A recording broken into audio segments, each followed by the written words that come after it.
We like to answer your garden questions here on the Garden Basics podcast. A lot of ways to get in. There's speakpipe.com, where you don't have to use a telephone. You just yell at your computer and I hear the question like magic. Speakpipe.com/Garden Basics. Or you can call us at 916-292-8964 and leave a message. 916-292-8964. You can use that to text pictures over as well. You can leave a question at our website, gardenbasics.net, or the old Farmer Fred email, fred@farmerfred.com. A lot of ways to get your questions in here to the Garden Basics podcast. As always, Debbie Flower is here, our favorite retired college horticultural professor. Nay, America's favorite retired college horticultural professor is here. I hope nobody gets mad at me for that. We've trademarked it. They Okay. can't. Yeah. Anyway, well, here's a question that came in via SpeakPipe from Joshua. Let's give it a listen.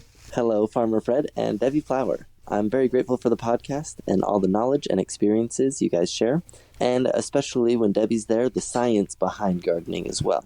And it is the science that I wanted to direct my question towards today.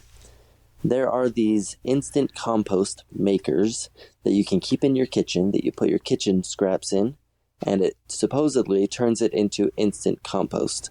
One example of a brand name is a Lomi that I see marketed a lot. What is the science behind that? Is it really making compost? Is it something good for my garden? Or is it just dehydrating my kitchen waste and not something that's really worthwhile? Thanks for all you guys do. Great question. I have to confess, I didn't know there were countertop composters. So I learned a lot that was triggered by Josh's question. How much did you pay him to send in that question? Huh? Nothing yet. Okay. Yeah. This was a new world to me, too. I mean, I've heard of keeping, little garbage cans under your sink or whatever to put compost in to take out to the pile or to the worms and things like that. And there's even here in Folsom, California, there is a law going into effect this summer where you have to further separate your kitchen waste and add it to your green waste. And so, okay, that means you have to have another little container on the kitchen sink. Which I do already. But yeah, we do too. Yeah.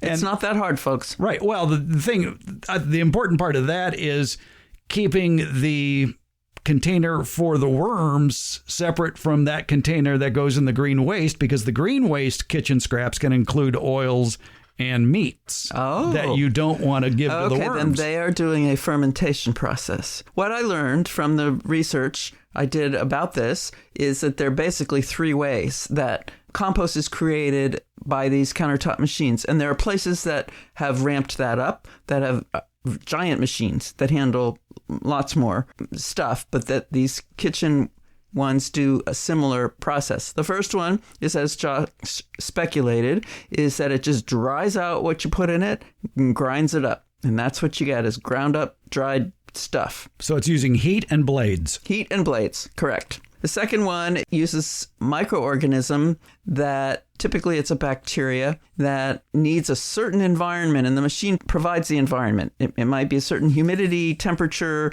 aeration, and those microbes work very well, very fast at the correct in the correct environment to produce this compost after 24 hours. The quality of the compost I could not find out from anything I researched. I would assume it's fine, that it would go in the garden and it would do positive things.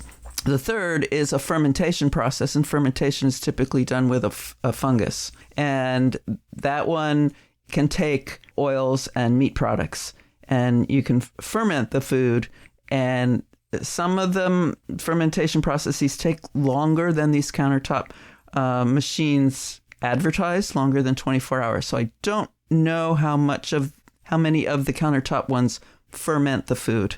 I think they're primarily the dry and grind kind and the bacterial ones. Well, in the case of the Lomi, it does have that bacteria component to it as well. Correct. And that may even be an add-on subscription service to this.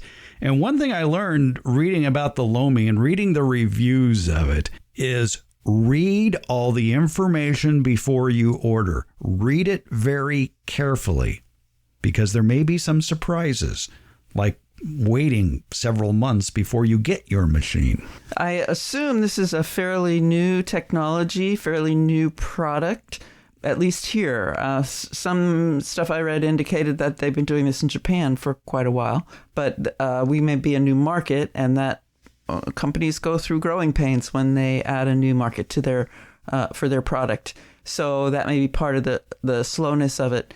They are not cheap machines. No, they're hundreds of dollars. And they use electricity. And in some cases, yes, you do need to purchase your bacteria on a regular basis. Some of the machines say you don't if you just leave some of the already composted material in the machine and continue to add fresh, that then the bacteria continues to thrive. And that would be, if you go on vacation, it's all going to die, and then you would have to re-inoculate it. So could be a tricky thing to use. The other thing, too, with whatever machine you're thinking of getting is go online and do a search for reviews. And read the reviews, because some of these machines have some rather scathing reviews attached to them about interesting billing practices or the machines that fail. And just read it all. Do as much research as possible on the particular machine that you're looking for. There's nothing wrong with keeping a small garbage can under your sink. Right. Vermicomposting you can do indoors. I have a green cone composter outdoors. And that works very well. Does not take meat products or grease or fats. And some people, there are techniques for gardening where you actually do the composting right in place in the garden, in a hole in the middle of the garden. So there are other less expensive, not as fast. And if you're just throwing the kitchen waste into the garden, maybe they attract vermin. Which, talk about your green cone, because I saw that set up in your yard, and it's an interesting little structure. It does look like an upside down green ice cream cone. Yes, it does. And you're literally putting your kitchen scraps in that out in the yard, right? And nobody can get to it. Correct. This is the third residence I've had a green cone composter, and it's worked very well. And all of them, no, they're not paying me for this. They only build them when they have enough in order, so you have to get online and order it. And it is called the green cone composter. It's tall enough, which it's about 3 feet tall, that a raccoon, which was my initial fear, cannot get into it. It has a lid with a hinge and a lock. I have to say I've broken every hinge and lock that has come on them. That's kind of the weak point of the thing, but I just put a rock on top. And only because the lid blows away. Nothing has tried to get into it. I have lots of worms that come out of it.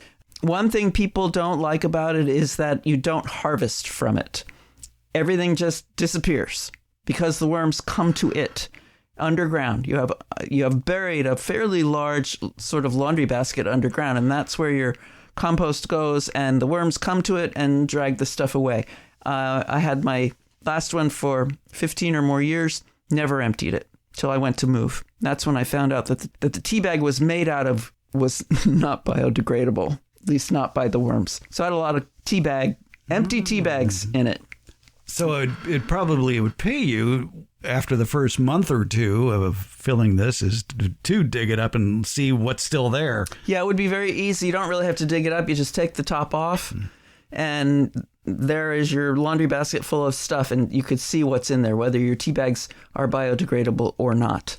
I should say that whether your tea bags would be broken down by the things that are in the soil in a reasonable amount of time. Biodegradable can have a very long definition.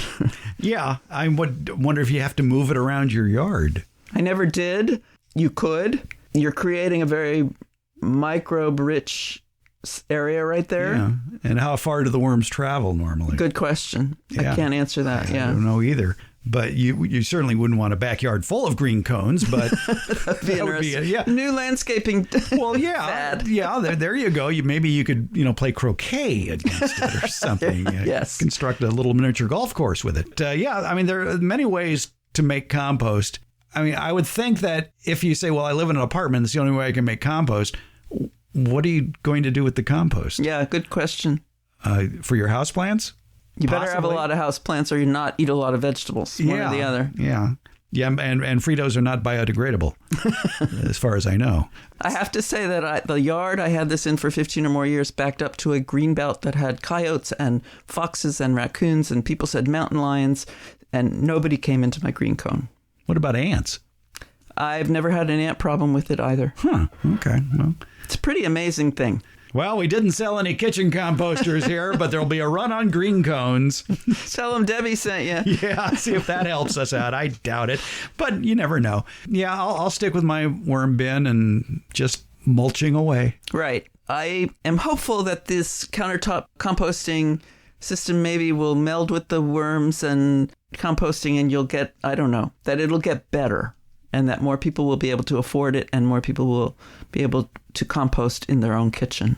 I guess you could feed fine compost to worms in a worm bin, couldn't you? You could certainly put the dehydrated and ground stuff in there. Yeah. I would think so. I was going to say they're very adaptable, but I honestly don't know that. Their populations ebb and flow depending on conditions, temperature conditions, food conditions, moisture conditions. So their population is adaptable, but I don't know if the individual worms can handle many different environments.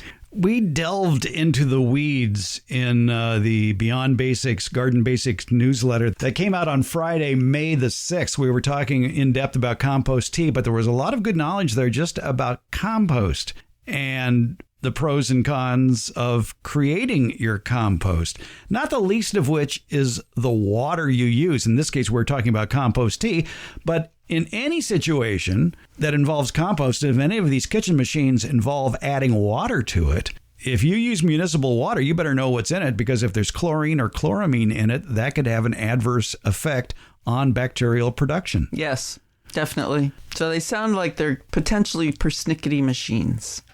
Yeah, hard to say. Good luck to all of us. We don't know. But thanks for the question, Josh. It was interesting to look into this. Yes, you're dragging us into the 21st century, Josh. Thanks so much for that. Debbie Flower, thanks for your help on this. Oh, it was a pleasure. All right. You're welcome.